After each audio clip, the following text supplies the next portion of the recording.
Russia Ukraine ভয়াবহ যুদ্ধ, ওয়াগনারে 30,000-এর বেশি সৈন্য হতাহত। আরো বিস্তারিত জানিয়ে দিব। ইসরায়েলের কূটনীতিকে বের করে দেয়া হলো EU সম্মেলন থেকে।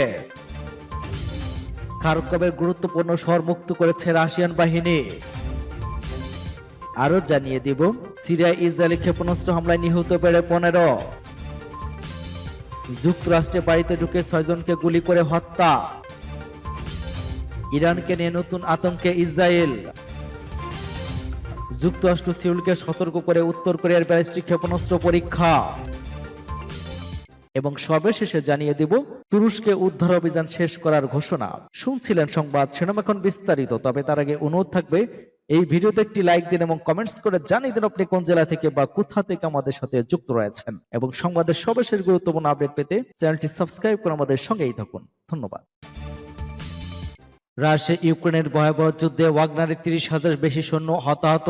ইউক্রেনের রাশিয়ার আগ্রাসনের সমর্থনে রাশিয়ার ভার্ডের বাহিনী ওয়াগনার গ্রুপ যুদ্ধে যুক্ত হয়। যুদ্ধ শুরুর পর থেকে রাশিয়ার ভার্ডে ওয়াগনার গোষ্ঠীর 30,000 বেশি সৈন্য হতাহত হয়েছে।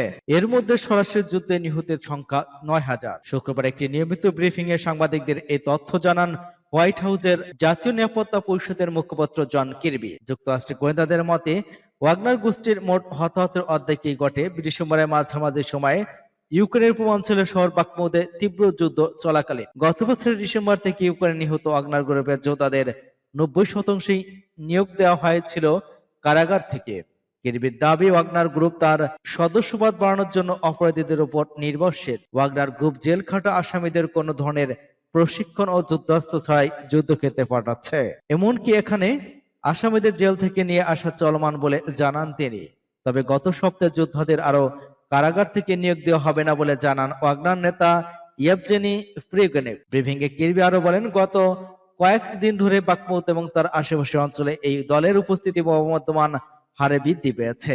হয়তো বাখমুদ দখল করে ফেলতে পারেন তারা, তবে এই সাফল্য অর্জনে কয়েক মাসের মধ্যে তীব্র লড়াই ও চরম মূল্য দিতে হয়েছে তাদের। কিন্তু যুদ্ধ জয় এই বাখমুদের কোনো কৌশলগত গুরুত্ব নেই। তিনি জানান, দনবাস অঞ্চলে ইউক্রেন তার শক্তিশালী প্রতিরক্ষা ব্যবস্থা টিকিয়ে রাখবে। যুদ্ধ শুরুর আগে ওয়াগনারের সদস্য সংখ্যা ছিল মাত্র 5,000, যাদের বেশিরভাগই ছিল অভিজ্ঞ প্রাক্তন সৈন্য। গত বছর ধরে কয়েক হাজার যোদ্ধা নিয়োগ দেওয়া হয় এই দলে। ইসরায়েলের কূটনীতিকে বের করে দেওয়া হলো EU সম্মেলন থেকে। ইথিওপিয়া চলমান আফ্রিকান ইউনিয়নের সম্মেলন থেকে ইসরায়েলের এক শীর্ষ নারী কূটনীতিকে বের করে দেওয়া হয়েছে। শনিবার EU এর বার্ষিক সম্মেলনে এই ঘটনা ঘটে। খবর রয়টার্সের। প্রতিবেদনে বলা হয়, ইসরায়েলের আফ্রিকা বিষয়ক উপপরিচালক সারনবীর লি সম্মেলনে উপস্থিত হলে উত্তেজনা তৈরি হয়। পরে তাকে সেখান থেকে বের করে দেওয়া হয়। সামাজিক যোগাযোগ মাধ্যমে প্রকাশিত ছবিতে দেখা যায়, সম্মেলনের উদ্বোধনী দিনে ওই ইসরায়েলি কূটনীতিকের সঙ্গে তর্ক করছে EU এর নিরাপত্তা রক্ষীরা। এরপর তিনি বের হয়ে যান। এদিকে বিষয়টি নিয়ে তীব্র প্রতিক্রিয়া জানিয়েছে ইসরায়েল। এক বিবৃতিতে দেশটির পররাষ্ট্র মন্ত্রণালয় জানিয়েছে, একজন পর্যবেক্ষক হিসেবে স্বীকৃত এবং প্রবেশ ব্যাস থাকা সত্ত্বেও আফ্রিকা বিষয়ক উপপরিচালক সারন বার্লিকে আফ্রিকান ইউনিয়নের সম্মেলন কক্ষ থেকে বের করে দেওয়ার বিষয়টি ইসরায়েল কঠোরভাবে দেখছে। আফ্রিকান ইউনিয়নের কমিশনের চেয়ারম্যান মুখপাত্র ইবা কালোন্ডা বলেছেন, ইসরায়েলি কূটনীতিকে বের করে দেওয়া হয়েছে কারণ ইথিওপিয়া ইসরায়েলের রাষ্ট্রদূত হিসেবে তাকে স্বীকৃতি দেওয়া হয়েছে। ওই ব্যক্তি তিনি ছিলেন না। তবে এই ঘটনার জন্য আলজেরিয়া এবং দক্ষিণ আফ্রিকাকে দায়ী করে গেছে ইসরায়েল। 55 সদস্য বিশিষ্ট আফ্রিকান ইউনিয়নের গুরুত্বপূর্ণ সদস্য এই দুই দেশ। দেশটির পররাষ্ট্র মন্ত্রণালয় বলেছে, EUকে জিম্মি করে ঘৃণা থেকে এমন ঘটনা ঘটিয়েছে আলজেরিয়া ও দক্ষিণ আফ্রিকা। খারকিভের গুরুত্বপূর্ণ শহর মুক্ত করেছে রাশিয়ান বাহিনী। রাশিয়ার পশ্চিমা বাহিনী খারকিভ অঞ্চলে গ্রানিবিক বসতি পুরোপুরি মুক্ত করেছে। রাশিয়ার প্রতিরক্ষা মন্ত্রণালয়ের মুখপাত্র লেফটেন্যান্ট জেনারেল ইগোর কোনশেনকভ শনিবার সাংবাদিকদের এ তথ্য জানিয়েছেন। কুলিলেমস ফ্রন্টলাইনের পশ্চিমা বাহিনীর একটি আক্রমণাত্মক অভিযানের ফলে খারকিভ অঞ্চলের গ্রানিবিক বসতি স্থাপনের মুক্ত করা হয়েছে। তিনি বলেছিলেন, ইউক্রেনের রুশ হামলার 1 বছর মাত্র কয়েকদিন অপেক্ষা। এমন সময় পশ্চিমা শক্তিদের বিরুদ্ধে করা বক্তব্য দিলেন জাতিসংঘের রাশিয়ার দূত ভ্যাসিলি নেমেনজিয়া। গত শুক্রবার জাতিসংঘ নিরাপত্তা পরিষদের এক বৈঠকে এমন মন্তব্য করেছেন নেমেনজিয়া। তিনি বলেন, দেশ রক্ষা ব্যতীত আমাদের অন্য কোনো উদ্দেশ্য নেই। নিজেদের পরিচয় আর ভবিষ্যৎ রক্ষা করা মস্কোর লক্ষ্য। সূত্র তাস।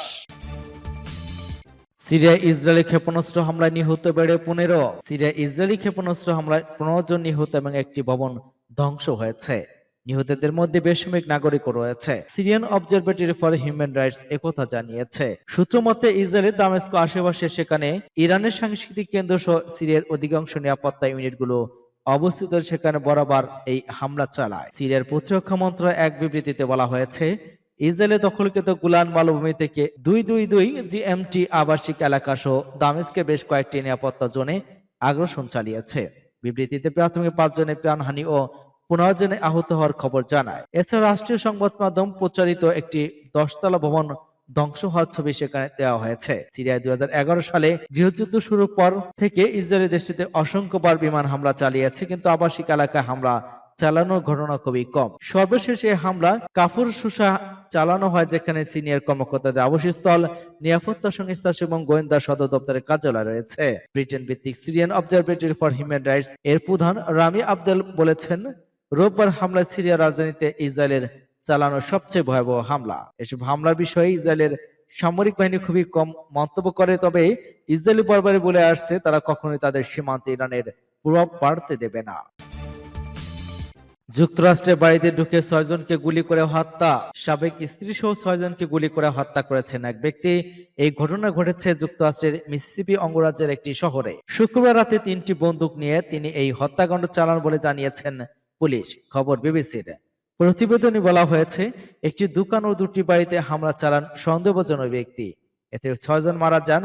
আর্কিপুলিটা এই হামলার ঘটনা ঘটেছে সেখানে মাত্র 300-র কম বেশি মানুষ বাস করে। পুলিশ এই ঘটনায় 52 বছর বয়সী স্থানীয় এক ব্যক্তির বিরুদ্ধে হত্যার ঘটনায় মামলা দায়ের করা হয়েছে। তাকে কাউন্টি জেলে রাখা হয়েছে বলেও জানিয়েছেন স্থানীয় মিডিয়া।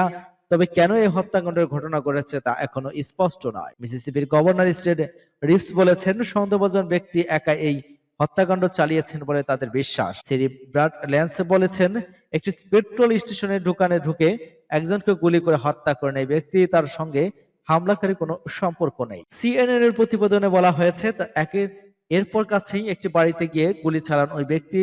সেখানে তার সাবেক স্ত্রী থাকতেন, কিন্তু তার সাবেক স্ত্রীর সঙ্গীকে গুলি করেননি সন্দেহভাজন ব্যক্তি। তদন্তকারীরাও জানিয়েছেন, এরপর নিজের বাড়ির কাছে গাড়ি চালিয়ে গিয়ে একজন পুরুষ এবং একজন নারীকে হত্যা করেন সন্দেহভাজন ব্যক্তি। নিউ ইয়র্ক টাইমস জানিয়েছে, এই ব্যক্তি সন্দেহভাজন হামলাকারী সৎ বাবা হতে থাকতে পারে। এরপর আরো 2 জনকে গুলি করেন ওই ব্যক্তি। সে প্ল্যান্স বলেন, পরে একটি নির্বাচন সাইডে গিয়ে গুলি চালান সন্দেহভাজন ব্যক্তি। ইরানকে নিয়ে নতুন আতঙ্কে ইসরায়েল।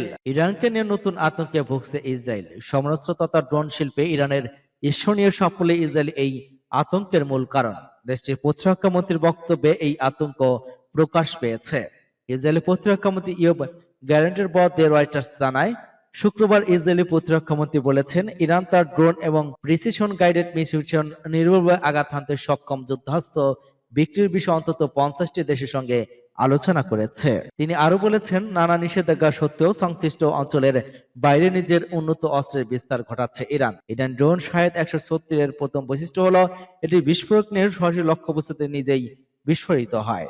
এতে যুদ্ধের কৌশল হিসেবে প্রতিপক্ষকে দ্রুত চাপে ফেলতে পারে। তার বিদ্যুৎ কেন্দ্র, তেল ক্ষেত্র ও গ্যাস ক্ষেত্রের মতো স্থাপনাগুলো নিখুঁত হামলা চালানো যায়, অথচ আশেপাশে কোনো কিছুর উল্লেখযোগ্য কোনো ক্ষতি হয় না, যেমনটি ইউক্রেন করছে রাশিয়া। ইরানি ড্রোনের আরেকটি বৈশিষ্ট্য হলো এগুলো দামে সস্তা, ফলে যুদ্ধের ব্যয়ভার কমাতে ব্যাপক সহায়ক এসব ড্রোন। বিপরীতে যুক্তরাষ্ট্র কিংবা অন্য কোনো ড্রোন দিয়ে সেটি সম্ভব নয়। এর কারণে ইয়েমেনের হুতি বিদ্রোহী, লেবাননের হিজবুল্লাহ, ফিলিস্তিনের হামাস এবং ইসলামিক জিহাদ এবং ইরাক ও সিরিয়ার ইরান সমর্থিত যোদ্ধাদের পক্ষে ইরানি ড্রোন ব্যবহার করা সম্ভব হচ্ছে।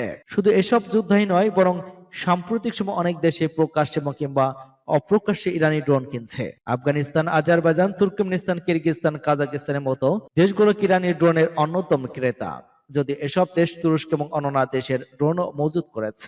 ইরানি ড্রোন তথা সমরাস্ত্র শিল্পের সম্প্রসারণ নিয়ে ইসরায়েল এবং যুক্তরাষ্ট্রের পক্ষ থেকে একাধিকবার উদ্বেগ প্রকাশ করা হয়েছে। অস্ত্র শিল্প দেশটি অগ্রগতি থামাতে তেহরানের উপর একের পর এক নিষেধাজ্ঞা দিয়ে যাচ্ছেন পশ্চিমারা, কিন্তু তারপরে ইরানকে থামাতে পারছেন না। যুক্তরাষ্ট্র সিউলকে সতর্ক করে উত্তর কোরিয়ার ব্যালিস্টিক ক্ষেপণাস্ত্র পরীক্ষা।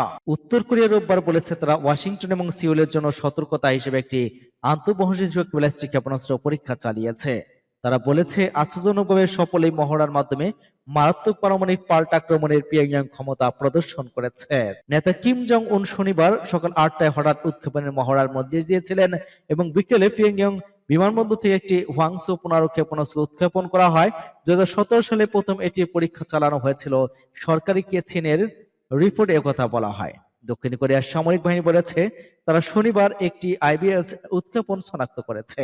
জাপান বলেছে এক্সক্লুসিভ ইকোনমিক জোনে এটি পতিত হওয়ার আগে 66 মিনিটের জন্য উড়েছিল। তাদের বিশ্লেষণে ইঙ্গিত দেওয়া হয়েছে যে এটি যুক্তরাষ্ট্রের মূল ভূখণ্ডে আঘাত করতে সক্ষম। কেসিএনএ বলেছে উত্তর কোরিয়ার নেতৃত্বে একটি পরীক্ষাকে স্বাগত জানিয়েছে। 7 সপ্তাহের মধ্যে দেশটির প্রথম এটি আইবিএস এর ইউনিট প্রকৃত যুদ্ধ ক্ষমতা দেখা যা মোবাইল স্থানান্তরযোগ্য এবং শক্তিশালী পাল্টা আক্রমণের জন্য প্রস্তুত। এতে আরো বলা হয় উৎক্ষেপণটি ছিল দেশটির প্রতিকূল শক্তির উপর মারাত্মক পারমাণবিক পাল্টা আক্রমণের ক্ষমতার প্রকৃত প্রমাণ। তুরস্কে উদ্ধার অভিযান শেষ করার ঘোষণা। ভূমিকম্পের ধ্বংসস্তূপের নিচ থেকে উদ্ধার অভিযান শেষ হচ্ছে। সোমবার এ খবর জানিয়েছে দেশটির দুর্যোগ জরুরি ব্যবস্থাপনা প্রধান ইউনিস সেজার। খবর আল জাজিরার। আফাদের প্রধান জানিয়েছেন ক্ষতিগ্রস্ত অধিকাংশ এলাকায় ইতিমধ্যে উদ্ধার কাজ সমাপ্ত হয়েছে। এ পর্যন্ত তুরস্কে নিহতের সংখ্যা দাঁড়িয়েছে 40,442 জন। সাংবাদিকদের ইউনিস সেজার আরো বলেন, সোমবার রাতের মধ্যেই আমরা উদ্ধার কার্যক্রম পুরোপুরি শেষ করতে পারবো। গত 6 ফেব্রুয়ারি তুরস্কে 7.8 মাত্রার ভূমিকম্পে লন্ডভন্ড হয়ে যায় তুরস্ক এবং সিরিয়ার বহু ভবন। এ নিয়ে দেশ দুটিতে মোট মৃত্যু হয়েছে 45,000 বেশি মানুষের। ঘরছাড়া হয়েছেন লাখো মানুষ। তুরস্কের দুর্যোগ ও জরুরি ব্যবস্থাপনা বিভাগের প্রধান বলেন, ইতিহাসের সবচেয়ে বড় দুর্যোগের মুখোমুখি হয়েছে আমরা।